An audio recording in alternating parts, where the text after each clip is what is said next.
हज करने के लिए जब कोई भी जाता है, भारत का नागरिक या इस अखंड भारत का जो नागरिक है, कोई भी जाता है, उसकी पहचान भारत, पाकिस्तान या बांग्लादेश के रूप में नहीं होती है, एक हिंदू के रूप में ही उसकी पहचान होती है। ये हमारी पहचान है। हिंदू कोई धर्म नहीं है। पता नहीं हम क्यों इसको धर्म सनातन धर्म है। उपासना विधियां अलग अलग हो सकती हैं, लेकिन हिंदू शब्द से इतनी चिढ़, समझ की वो है तो नहीं, जो भी है, जो इस पे ना, जो हिंदू को सांप्रदायिक कहते हैं, जो हिंदू को सांप्रदायिक कहते हैं, उन सबसे मैं कहना चाहता हूं कि ये वही लोग हैं जो हमारी विरासत के इन प्रतीकों का अपमान करते हैं, जो अयोध्या, मथुरा, काशी को अपनी पहचान के रूप में स्वीकार नहीं करते, प्रयागराज पर गौरव की अनुभूति नहीं करते, शक्तिपीठों का सम्मान नहीं करते, वही लोग हैं। और अगर ये सब हुआ होता, हमने इसको अपनी विरासत के साथ जोड़ करके, हर उत्तर प्रदेशवासी और हर भारतवासी जोड़ करके देखें। मुझे डॉक्टर राम मनोहर लोहिया की बात इसमें बहुत पसंद आती है, और मुझे लगता है कि लोहिया के वर्तमान के शिष्य और उनकी विरासत को आगे बढ़ाने वाले लोग इसका ध्यान जरूर रखेंगे, जो उन्होंने रामकृष्ण और शंकर के बारे में कहा है, उस परंपरा का अनुपालन भी करेंगे, कर सकेंगे तो अच्छा होगा। और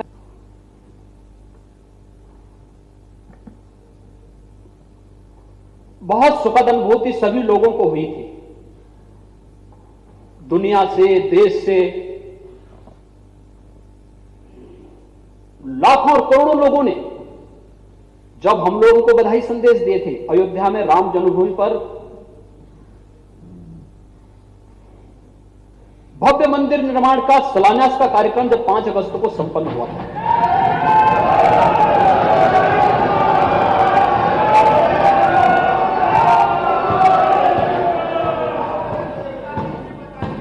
हम लोगों ने कोरोना के दौरान ये सब कार्य किए थे।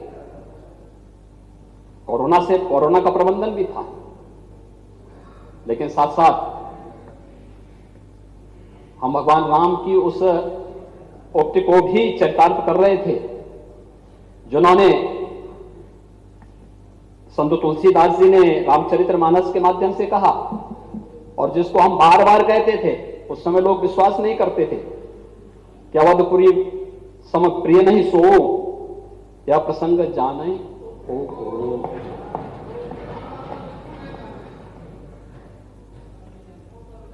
अवधपुरी के उस महत्व के बारे में देश ने और दुनिया ने उसके महत्व को समझ लिया। हम आभारी हैं उच्चतम न्यायालय के, और अगर राज्यपाल जी के भाषण में इसका जिक्र हुआ है तो इसमें कौन सी बुरी बात है। ये तो राष्ट्रीय गौरव का विषय है हमारे लिए।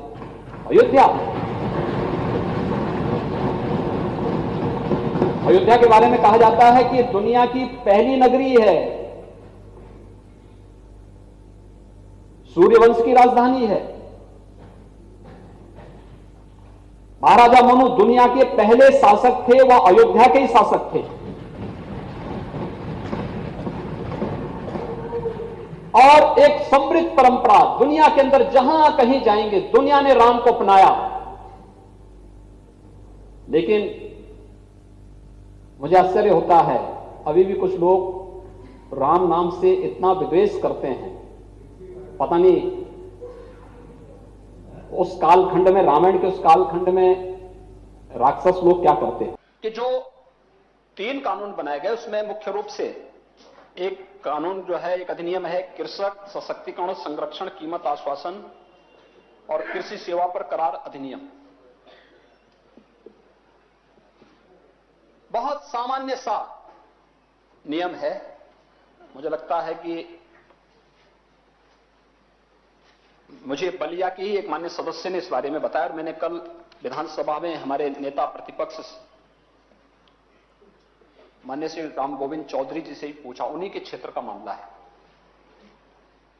वहां पे कॉन्ट्रैक्ट खेती होती है, और वो खेती होती है विधानसभा में, हमारे नेता प्रतिपक्ष के ही विधानसभा क्षेत्र में। सहतवार एक कस्बा है, वहां पे कई दशकों से एक राम रतन का गाजर का हलवा, एक बहुत अत्यंत यानी बहुत प्रसिद्ध उसका हलवा बनता है वहां पे। काला, हाँ ठीक बोल रहे हैं, ठीक बोल रहे हैं। बलिया के लोगों को मालूम है। एक दिन जेटली जी को भी थोड़ा खिला देना, खिलाते हैं, एक बार सदन को भी खिलवा देना है।